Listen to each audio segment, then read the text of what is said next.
Aku pun tak ingat dah nama suntikan yang aku ambil tu. Tapi tak salah aku 4 atau 5 suntikan lah.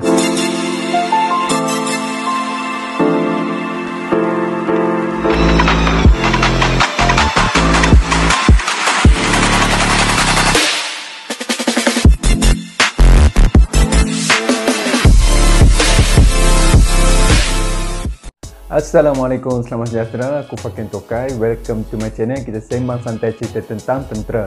Video kali ni aku akan buat part 2 untuk pengalaman aku bertugas di bawah Panji-Panji Pertubuhan Bangsa-Bangsa Bersatu di Lubnan. Dalam video sebelum ni, part 1 aku dah ceritakan macam mana proses pemilihan peringkat TLDM. Jadi dalam kali ni aku akan ceritakan mereka yang telah terpilih di peringkat TLDM menghadiri FIT bersama tentera darat dan tentera udara di Kuantan. Tapi sebelum tu aku nak ucapkan terima kasih kepada semua. Sedar tak sedar sekarang channel aku dah ada 5,000 subscriber. Aku sendiri pun tak sangka mendapat sambutan yang begitu baik daripada peminat-peminat cerita-cerita ketenteraan. Jadi terima kasih banyak-banyak. Aku hargai sangat sokongan korang dan teruskan menyokong channel aku ni. Jadi macam yang aku terangkan tadi, kami yang terpilih di peringkat TLDM seterusnya pergi melapor di Kuantan. Di Kuantan ni ada satu camp AMO. Aku tak ingat berapa AMO, tapi kami pun melapor ke camp tu. Camp yang tempat kami buat training FIT ni bersebelahan dengan Airbase Kuantan. Maknanya Air Force sebelah tu saja. Waktu kami daripada TLDM ni sampai ke situ, geng tentera darat dah ada. Sebab aku difahamkan tentera darat buat FIT perkhidmatan tunggal memang di camp tu. Jadi dia terus sambung saja dekat situ. Yang baru sampai TLDM dengan TUDM, so kami bergabung dengan tentera darat. Tapi tentera darat ni masih belum lengkap lagi, ramai lagi yang tak ada. Selain tu ada satu lagi pasukan sahabat yang menyertai kami dekat situ, iaitu ABDB. ABDB ni angkatan bersenjata di Raja Brunei. Kekuatan dia lebih kurang TLDM dengan TUDM jugalah. Yang masa tim aku ni ada 2 pegawai lah yang aku ingat, iaitu masa tu Kapten Alimin, sekarang dah Lieutenant Colonel, kemudian Major Saiful. Major Saiful ni aku dipahamkan dia dah bersara lah daripada ABDB. Dekat sini kami yang pegawai ni diberi MQ. MQ ni Married Quarter, maknanya rumah orang kahwin lah, rumah keluarga. Jadi kami pun kongsi lah duduk situ, tumbat je lah. MQ yang dalam camp ni pun memang MQ yang dah lama lah. Tapi tak ada masalah lah kan, nak duduk sekejap je 3 bulan. Bila dah lapor ke Kuantan ni, kita dah mulakan tugas ikut kita punya tugas di Lubnan nanti. Macam aku jadi pegawai latih. Dan aku pun dah ada anak buah sendiri lah. Masa di Kuantan tu, aku dah ada anak buah sendiri daripada Army. Ada 2 orang. Seorang pegawai warrant daripada artillery, tak salah aku, nama dia Baker Jindes. Masih dalam servis ke dah besar aku tak pasti. Kemudian ada seorang corporal daripada Ranger, Azizul. Aku dah panggil Ajoy lah, Ajoy. Dua-dua orang ni aku punya Facebook friend juga sekarang, tapi tak begitu aktif di Facebook lah. Macam yang aku terangkan sebelum ni, operasi Malbat di Lubnan ni adalah operasi tentera darat. Tentera laut dengan tentera udara ni diberi peranan-peranan yang boleh dilaksanakan oleh tentera laut dan tentera udara lah. Jadi tak semua peranan tu boleh dilaksanakan. Jadi elemen-elemen yang mana ada kepakaran yang sama, barulah tentera laut dengan tentera udara join.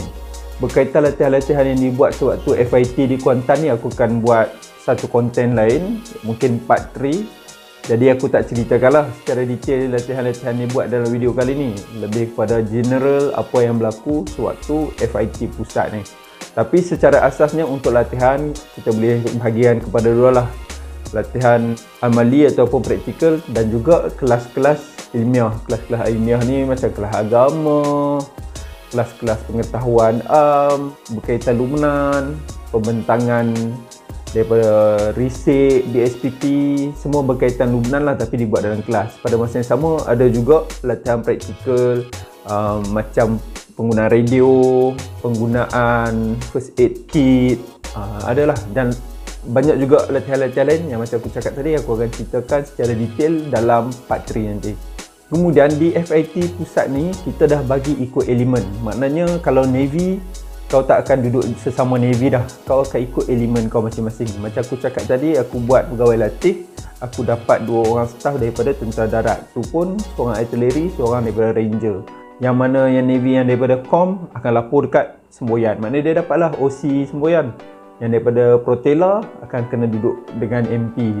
Begitu juga seterusnya, yang mana supply duduk dengan logistik, yang mana Kak ni akan duduk bawah admin. Dia bercampur dah start bercampur. Jadi kau dah ada kau punya pegawai bahagian sendiri, mungkin daripada perkhidmatan lain.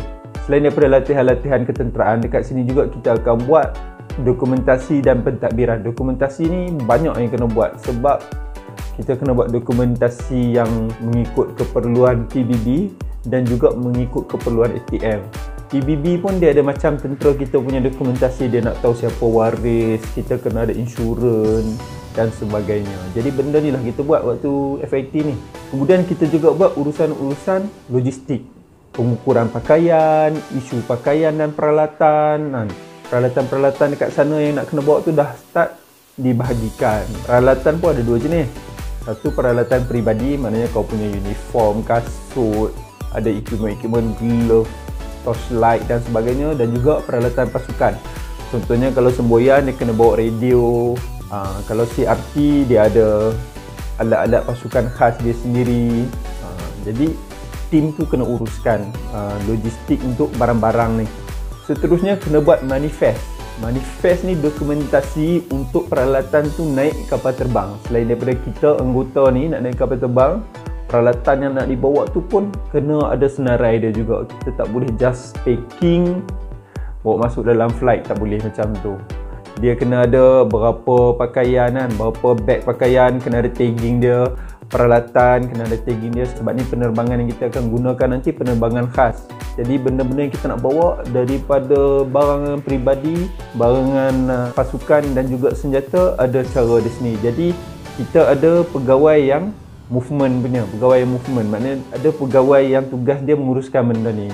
Dia daripada Air Force, dia memang lagi tahu lah sebab yang kita nak naik ni pun kapal terbang kan.